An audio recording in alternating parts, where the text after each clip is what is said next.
The Rosewood Grand Hotel ballroom sparkled like a jewelry box turned inside out. Crystal chandeliers hung from the vaulted ceiling, casting dancing shadows across marble floors. So polished, they reflected the silk gowns and tailored tuxedos of Manhattan's wealthiest elite. The Sterling Heights Charity Gala was the social event of the season, where million-dollar donations were pledged over champagne and caviar. Cassandra Monroe moved through the crowd like a ghost.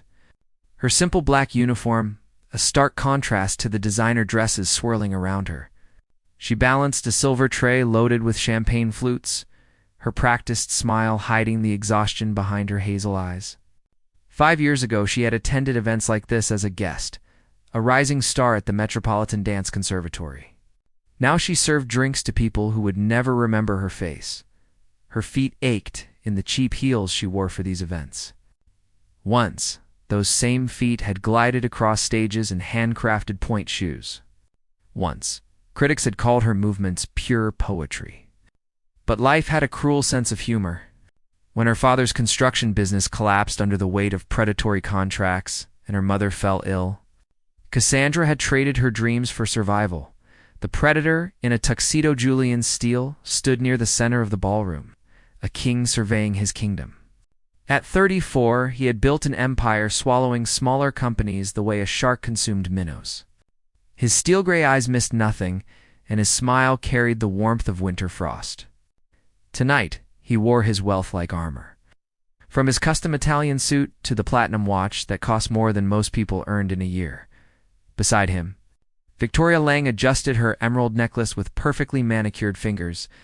She was beautiful in the way of expensive things, all sharp edges and calculated perfection. They made a striking couple, though love had nothing to do with their arrangement. Their engagement was a merger, pure and simple. Cassandra approached their table to refill water glasses. She kept her eyes down, her movements efficient. In this world, staff were meant to be invisible furniture. Julian noticed her anyway. Perhaps it was boredom, or perhaps cruelty was simply his nature. He leaned back in his chair, swirling his wine glass. "Tell me something," he said loudly enough for nearby tables to hear. "Do they train you people to walk like robots? Or does it come naturally?" Cassandra's hand froze for a fraction of a second. She set down the water pitcher with careful precision. "We're trained to be efficient, sir. Efficient." Julian laughed, a sound that held no joy. "Like assembly line workers. How depressing." Victoria touched his arm, a warning gesture. "Darling, don't be cruel." But Julian was already warming to his game. He pulled out his wallet, extracting several crisp $100 bills. "I have a proposition. $5,000 if you can dance with me right now without stepping on my feet. But if you fail, you apologize to everyone here for wasting their time with your incompetence." The nearby conversations died. Heads turned. Cassandra felt the weight of dozens of eyes pressing against her skin. The fire rekindled the old Cassandra would have walked away. The girl who had spent 5 years surviving on tips and humiliation would have swallowed the insult and disappeared into the kitchen. But something in Julian's smug expression struck a match to kindling, she thought. Had turned to Ashdod, she saw her father's hospital bed, her mother's tired face, the rejection letters from dance companies after she had been forced to stop training, the dreams she had folded away like old clothes. Cassandra untied her apron with steady hands. She slipped off her cheap heels, feeling the cool marble beneath her feet. The sensation was electric, familiar, like greeting an old friend. "I accept your challenge, Mr. Steele." The ballroom erupted in whispers. Julian stood, confidence radiating from every pore. He had done this before, humiliating staff for the entertainment of his peers. He expected her to fumble, to panic, to give him another story to tell at dinner parties. The orchestra, sensing drama, shifted into a tango. The music pulsed through the floor, through Cassandra's bones, wakening something that had been sleeping far too long. Julian took her hand, already leading. But when the first beats dropped, Cassandra transformed. Her body remembered what her mind had tried to forget. She moved like water, like flame, like everything Julian was not. Each step was precise, powerful, effortless. She spun, and her simple uniform became a dancer's costume in the eyes of the watching crowd. Julian stumbled, his confidence cracking. She led now, guiding him through movements his body could not match. Sweat appeared on his forehead. His jaw clenched. And still, Cassandra danced, pouring 5 years of suppressed passion into every turn. Every gesture, the music built to its climax. Cassandra executed a flawless spin, her hair flying, her eyes ablaze with something that looked like freedom. When she stopped, perfectly on beat, the ballroom held its breath. Then someone clapped. Another joined. Within seconds, the entire room was on its feet, applause crashing like thunder. The moment captured in the back corner. Owen Pierce lowered his camera, his heart racing. He had been filming a documentary about wealth inequality, focusing on the charity gala circuit. He had expected to capture empty gestures and performative kindness. Instead, he had just recorded something extraordinary. Owen was 31, with thoughtful brown eyes and perpetually ink-stained fingers from his habit of taking handwritten notes. He had won awards for his work, but nothing had moved him like watching this woman reclaim herself in front of hundreds of people, through his lens. He had seen the exact moment transformation occurred, not when she started dancing, but when she decided to accept the challenge. That look in her eyes, defiant and alive. It told a story worth telling. Cassandra stood in the center of the ballroom, breathing hard, face flushed. Julian remained frozen, his expression cycling through shock, rage, and humiliation. The money he had wagered lay forgotten on the table. She walked past him without a word, retrieved her apron and shoes, and headed toward the staff exit. The applause followed her like a wave. Owen grabbed his equipment and hurried after her, knowing with absolute certainty that this moment was not an ending. It was a beginning, and he intended to be there when the rest of the story unfolded. Behind them, Julian Steele stared at the spot where Cassandra had stood, his hands clenched into fists, already planning how to make her pay for his humiliation. Cassandra Monroe woke to the sound of her phone vibrating like an angry hornet.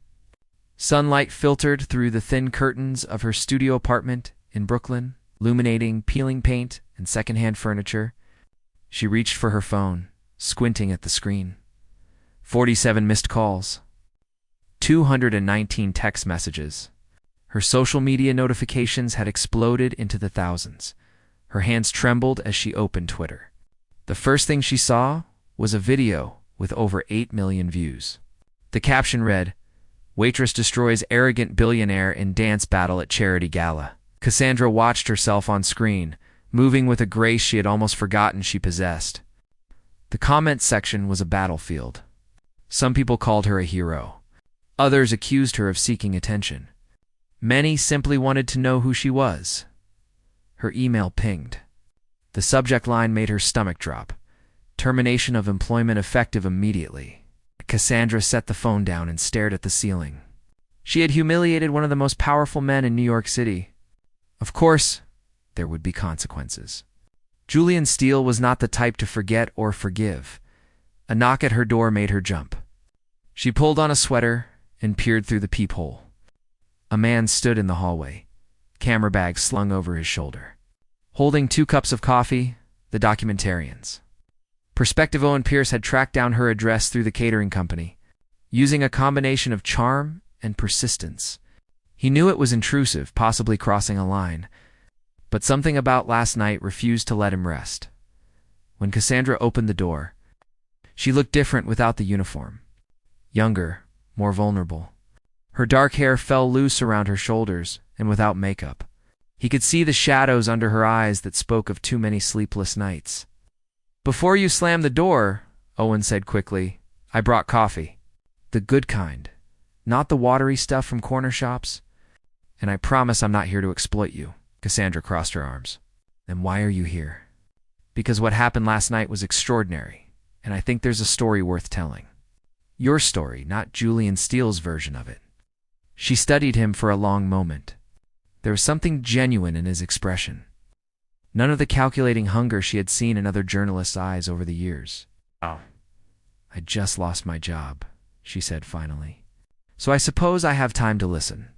But the coffee better be as good as you claim." Owen smiled. It transformed his entire face, making him look boyish despite the gray threading his temples. I never make promises about coffee I can't keep. Inside her small apartment, they sat at a battered kitchen table. Cassandra wrapped her hands around the cup, breathing in the rich aroma. Owen pulled out a notebook, not his camera. "Tell me about yourself," he said. "Not the viral video version. The real story." Unraveling the past, Cassandra hesitated, then began to speak. The words came slowly at first, then faster, like water breaking through a dam. She told him about her childhood spent in dance studios, how her mother had worked double shifts to afford lessons. She described her acceptance to the Metropolitan Dance Conservatory, one of the most prestigious programs in the country. She had been 21, on the verge of everything she had ever wanted. Then her father's business failed. Gregor Monroe had been an honest contractor, building quality homes for middle-class families. But when larger developers moved into the neighborhood, they used their connections and capital to strangle smaller competitors. Contracts vanished. Permits were mysteriously delayed. Banks called in loans. "My father tried to fight them," Cassandra said quietly. "He believed in doing things the right way. It destroyed him. The stress triggered a heart attack. He survived, but the medical bills were crushing. My mother developed anxiety so severe she couldn't work. I was their only hope." She had withdrawn from the conservatory 3 months before graduation. The scholarship only covered tuition, not living expenses, and her family needed money immediately. She took the first job she could find, waiting tables at catering events. 5 years, she whispered. 5 years of carrying trays and smiling at people who looked through me like I was made of glass. I thought I had accepted it. I thought I had moved on. Owen listened without interrupting, his pen moving steadily across the page. When she finished, he looked up. "Do you know which company destroyed your father's business?" Cassandra shook her head. "He never told me the details. He was too ashamed." Owen's expression darkened. "I have a guess. Julian Steele's company, Steele Enterprises, has a history of predatory acquisition tactics. They target smaller businesses in developing neighborhoods, drive them into bankruptcy, then buy up the properties for pennies on the dollar. I've been investigating them for months." Cassandra's coffee cup rattled against the saucer. "You think Julian destroyed my family?" "I think it's very possible. And I think last night, without knowing it, you humiliated the man who might be responsible for everything you've lost." An unexpected offer before Cassandra could process this information, her phone rang. An unknown number. She almost ignored it, then answered on impulse. "Miss Monroe?" The voice was cultured, accented, unmistakably French. "My name is Dimitri Fontaine. Perhaps you have heard of me." Cassandra's breath caught. Everyone in the dance world knew Dimitri Fontaine. He was a legend, a choreographer who had created some of Broadway's most iconic productions. Dancers would sacrifice almost anything for a chance to work with him. "I was at the gala last night," Dimitri continued. "I saw what you did. That was not the dancing of an amateur or a waitress playing pretend. That was the movement of someone trained at the highest level, someone who understands that dance is not just steps, but storytelling." Cassandra's hand shook so badly she nearly dropped the phone. Owen watched her with concerned eyes. "I am mounting a new production," Dimitri said. "A modern reimagining of a classic story. I need a lead dancer who has not just technique, but soul. Someone who has lived, who has suffered, who understands what it means to lose everything and still find the strength to stand. I believe you might be that person. Mr. Fontaine, I haven't trained properly in 5 years. I'm not the dancer I was. Perhaps not. But perhaps you are something better. Come to my studio tomorrow at 10. We will see what remains and what can be rebuilt. The choice, Miss Monroe, is entirely yours." He hung up before she could respond. Cassandra stared at the phone, then at Owen, her eyes wide with disbelief. "That was Dimitri Fontaine," she said. "He wants me to audition for his new show." Owen grinned. "See, I told you there was a story here." The shadow of revenge crossed the city in a penthouse office overlooking Central Park. Julian Steele watched the viral video for the 20th time. His assistant had compiled a file on Cassandra Monroe. Every detail of her pathetic life was laid out before him. Victoria entered without knocking, her heels clicking against marble floors. "Still obsessing over the waitress? Darling, it's beneath you. She made me look like a fool in front of everyone who matters," Julian said coldly. "That cannot stand. So fire her." "Oh wait, you already did." Victoria examined her nails. "The story will die in a week. There's always another scandal." But Julian was not listening. He had built his empire by crushing anyone who challenged him. This girl, this nobody, had humiliated him at the peak of his power. She would learn what happened to people who defied Julian Steele. He picked up his phone and dialed his head of public relations. "I want everything on Cassandra Monroe. Every mistake, every debt, every skeleton in her family's closet, and I want it within 24 hours." New beginnings and old fears that evening, Cassandra stood in front of her bathroom mirror, studying her reflection. She looked the same as she had yesterday, but everything had changed. Tomorrow, she would walk into Dimitri Fontaine's studio and face the dream she had buried 5 years ago. Terror and excitement warred in her chest. What if she had forgotten everything? What if her body no longer remembered how to move? What if she had waited too long and missed her chance forever? A text message lit up her phone. Owen's number. "Remember what I saw through my camera last night. That woman can do anything.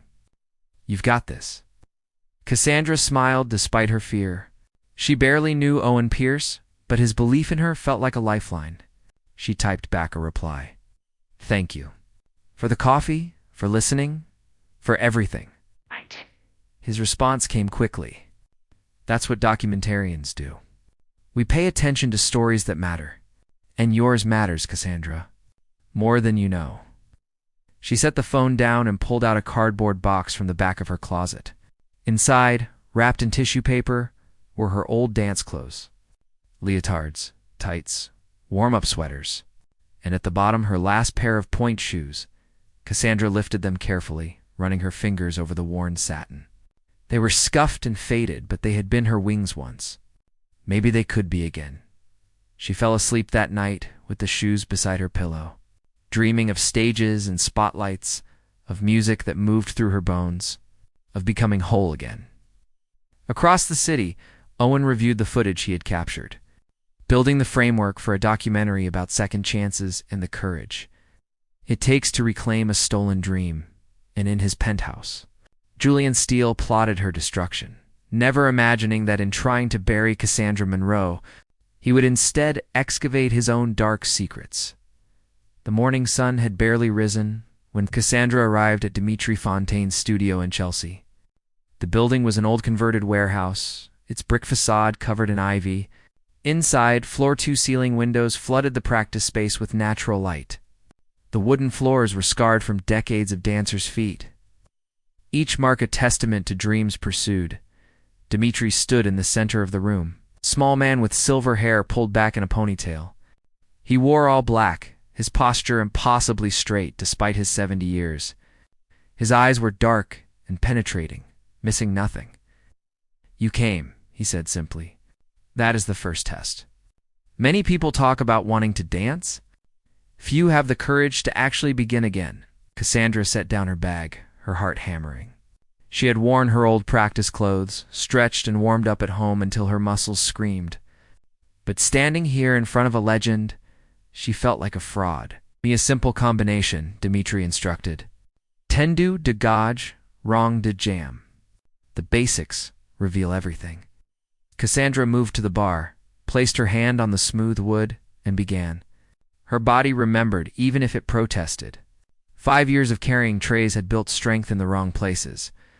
Her turnout was tight, her extensions limited. But as she moved, something unlocked inside her chest. Dimitri watched in silence for 20 minutes, occasionally adjusting her posture with a light touch. When she finished, sweat dripped down her spine. "Your technique has deteriorated," he said bluntly. "Your flexibility is compromised. Your stamina is inadequate for professional work." Cassandra's heart sank. She had known it was too much to hope for. However, Dimitri continued, "You have something technique cannot teach. You dance with your entire soul." That fire I saw in the video, it lives in every movement, even the simple ones. This we can work with. The rest is merely reconstruction. Relief flooded through her. You mean I have a chance? I mean, you will work harder than you have ever worked in your life. 6 days a week, 4 hours a day, for the next 3 months. I will rebuild you from the foundation up. If you survive the process, you will audition for my production. But I promise nothing except pain and possibility. Cassandra nodded, not trusting her voice. Dmitri smiled, the first warmth she had seen from him. Good. We begin tomorrow at 6 in the morning. Do not be late. The truth uncovered. Owen spent his days following leads, piecing together the puzzle of Julian Steele's business empire. His investigation had started months ago as a documentary about economic inequality. Now it had become something more personal. He sat in a cramped office at the Public Records Department, scrolling through property transactions from 5 years earlier. There it was. Monroe Construction, forced into bankruptcy sale. The buyer, a shell company called Horizon Development Group. 3 clicks later, Owen discovered that Horizon was owned by Steele Enterprises. Julian Steele had destroyed Cassandra's father's business, bought his assets for a fraction of their worth, then developed the land into luxury condominiums. The Monroe family had lost everything so Julian could add another 0 to his net worth. Owen's hands clenched into fists. He had seen enough corruption in his career to be cynical, but something about this felt especially cruel. Cassandra had been 3 months from graduating, from achieving her dreams. Julian had stolen that from her as casually as someone might swat a fly. He gathered the documents and headed to the studio, where he knew Cassandra would be training. Owen had been filming her sessions with Dimitri's permission, building a documentary about her comeback. But this information changed everything. The weight of truth Cassandra was stretching when Owen arrived. Her body folded over her extended leg. She looked up as he entered, smiling despite her obvious exhaustion. 3 weeks of intensive training had already begun transforming her. Her movements were sharper, more controlled. You look serious, she said, standing. What's wrong? Owen set his laptop on a bench. I found something. About your father's business? About what happened 5 years ago? He showed her the documents, explaining the paper trail he had uncovered. Cassandra's face went pale as the implications settled over her. She sank onto the floor, hugging her knees to her chest. Julian Steele destroyed my family. Her voice was hollow. He took everything from us and probably never thought about it again. We were just another acquisition to him. There's more, Owen said gently. This is part of a pattern. Steele Enterprises has done this to at least 15 other small businesses in the past decade. Your father wasn't alone. Julian has built his empire on the ruins of people's lives. Sandra looked up, tears streaming down her face. But behind the tears, Owen saw something else. Anger, cold, and focused. What can we do? I can publish the story, Owen said. I have enough evidence to show a clear pattern of predatory business practices. It won't undo what happened, but it might prevent him from doing it to others. And it might destroy any chance I have of rebuilding my career, Cassandra said quietly. The dance world is small. If I become known as the woman who took down Julian Steele, some people will admire me. But others will see me as trouble, someone who brings scandal wherever she goes. Dmitri might decide, I'm not worth the risk. Owen knelt beside her. That's why the decision has to be yours. I won't publish without your permission. But Cassandra, you have the power to expose him, to make sure people know what he's done. She wiped her eyes, thinking. Finally, she stood, her jaw set with determination. Not yet. First, I dance. I reclaim what he took from me by becoming who I was always meant to be. Then, when I'm standing on that stage, when I've proven that he didn't break me, then we tell the world the truth. Let him watch me succeed before we tear down his empire. Owen smiled. You're terrifying when you're determined. You know that? Good, Cassandra said. I'm going to need to be... The saboteurs planned. Julian Steele received the first report from his investigators while dining at an exclusive restaurant. He scanned the pages with growing interest. Cassandra Monroe, daughter of a failed contractor. mother with anxiety disorders. 5 years of minimum wage work to support her family. But there was more. She was training with Dimitri Fontaine. Rumors suggested she might be cast in his new production. The media was calling her comeback story inspiring. Julian's jaw tightened. She was supposed to fade away, disappear back into obscurity where she belonged. Instead, she was rising, building a narrative that made him look like the villain. He made several phone calls that evening. 2 board members of the theater where Dimitri's show would premiere. 2 journalists who owed him favors. 2 social media influencers who could be bought with promises of access and information. The whisper campaign began subtly. Blind items appeared on gossip sites questioning whether Cassandra had staged the viral moment for attention. Anonymous sources suggested her training had been paid for by wealthy benefactors in exchange for certain favors. Her past was picked apart, every minor incident magnified and distorted. Victoria warned him he was going too far. "Let it go, Julian. This obsession is beneath you." "She humiliated me," he replied coldly. "I'm simply returning the favor." The opening night approaches 2 months into her training. Dimitri called Cassandra into his office. She sat nervously, wondering if the rumors and gossip had finally poisoned the well. "I have watched you work," Dimitri said. "You have done everything I asked and more. Your body is remembering what it once knew.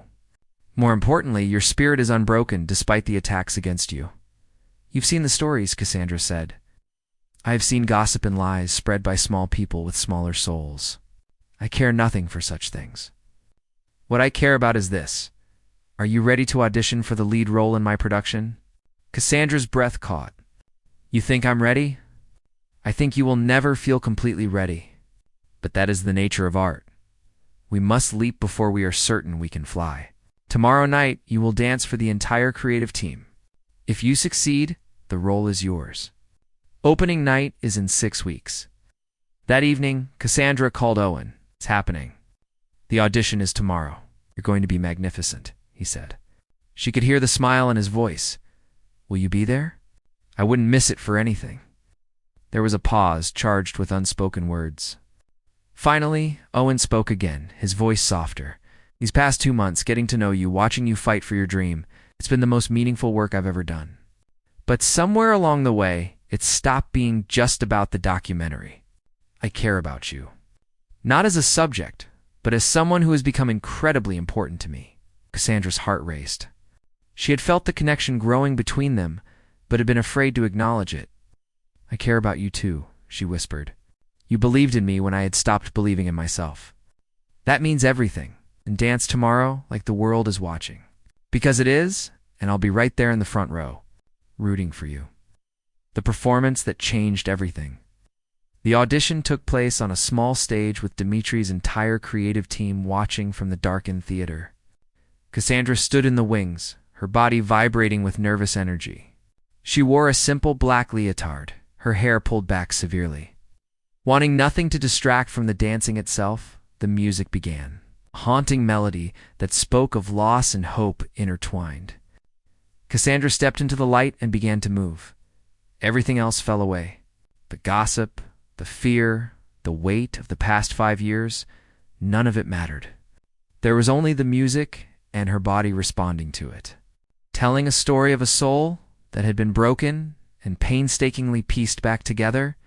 She danced her father's heart attack, her mother's tears the moment she packed away her dreams. She danced the humiliation of being invisible, the spark of defiance at the gala, the painful process of rebuilding. And finally, she danced hope, fierce and unbreakable. Rising from the ashes of everything she had lost, when the music ended, Cassandra stood in silence, chest heaving. The theater was utterly quiet. Then Dimitri stood and began to clap. The rest of the creative team joined him, the sound echoing through the space. Cassandra felt tears on her cheeks, but this time they were tears of joy. "The role is yours," Dimitri said simply. "Welcome back, dancer." The final battle opening night arrived with the weight of destiny. The theater was packed, critics and celebrities filling the seats. Owen sat in the audience, camera ready, but hands shaking slightly with anticipation. Backstage, Cassandra prepared in silence. She had received a dozen threatening messages that day, all anonymous but clearly from Julian or his associates. Warnings that she would fail, that she was out of her depth, that she should give up before she embarrassed herself. She deleted them all without responding, as she stood in the wings. Waiting for her entrance, Dmitri touched her shoulder. "Whatever happens out there tonight, you have already won. You took back what was stolen. Remember that." Cassandra nodded, then stepped onto the stage. For the next 90 minutes, she poured everything she had into the performance. The audience sat transfixed, watching a woman transform pain into beauty, despair into hope. When the final curtain fell, the theater erupted. People leaped to their feet, applause thundering like a storm. Cassandra took her bows, tears streaming freely now. She had done it. She had reclaimed herself. In the audience, Julian Steele sat frozen, his face carved from stone. He had come to witness her failure, to savor her humiliation.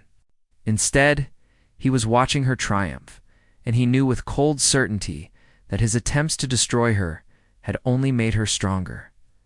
The truth revealed the next morning. Owen's documentary premiered online. It told Cassandra's complete story, from her family's destruction to her comeback. But it also exposed Julian Steele's business practices. Laying out the pattern of predatory acquisitions with meticulous detail, the response was immediate and explosive. Within hours, the documentary had millions of views. Major news outlets picked up the story. Calls for investigations began. Julian's board of directors demanded answers. Cassandra watched the fallout from her small apartment, Owen beside her. "Are you okay?" he asked. "I'm terrified," she admitted. "But I'm also free. For the first time in 5 years, I'm not carrying that weight alone anymore." Owen took her hand. "You'll never have to carry anything alone again. Not if you don't want to." She looked at him, seeing the promise in his eyes. "Is this real? Us, I mean. Or am I just caught up in the moment?" "I've been falling for you since the moment I saw you dance at that gala," Owen said. "Watching you fight your way back, seeing your strength and grace under impossible pressure, it only made me fall harder. This is as real as anything I've ever felt." Cassandra leaned forward and kissed him, soft and sweet and filled with promise. When they pulled apart, she was smiling. "Then I guess we both got our happy ending." Epilogue. 6 months later, Cassandra's show ran for 8 months on Broadway to sold-out crowds. She won awards, graced magazine covers, and became a symbol of resilience and second chances. But more importantly, she danced every night with the joy of someone who knew exactly how precious the opportunity was. Julian Steele faced multiple investigations and lawsuits. His empire didn't crumble overnight, but cracks appeared in the foundation. Some of the families he had destroyed, including Cassandra's father, received settlements. It wasn't justice, not really. But it was something. Owen's documentary won numerous awards and launched him into a new phase of his career. Telling stories about ordinary people doing extraordinary things. And on a spring evening, as cherry blossoms drifted through Central Park, Owen and Cassandra walked hand in hand, talking about dreams and the future. She had been offered a position as a principal dancer with a major company. He had been commissioned to create a documentary series about the arts. "I never imagined this," Cassandra said, watching the sunset paint the sky in shades of gold and pink. "A year ago, I was invisible.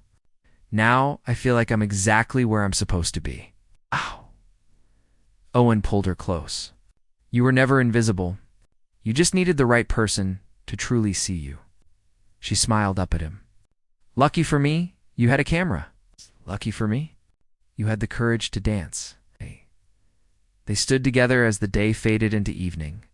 Two people who had found each other in the most unexpected way, bound together by truth, art, and a love that had grown from the ashes of everything they had lost, fought to reclaim. The story that began with a challenge at a charity gala had transformed into something far more profound. A testament to the power of resilience, the importance of believing in second chances, and the truth that sometimes the people who try to break us end up showing us exactly how strong we really are.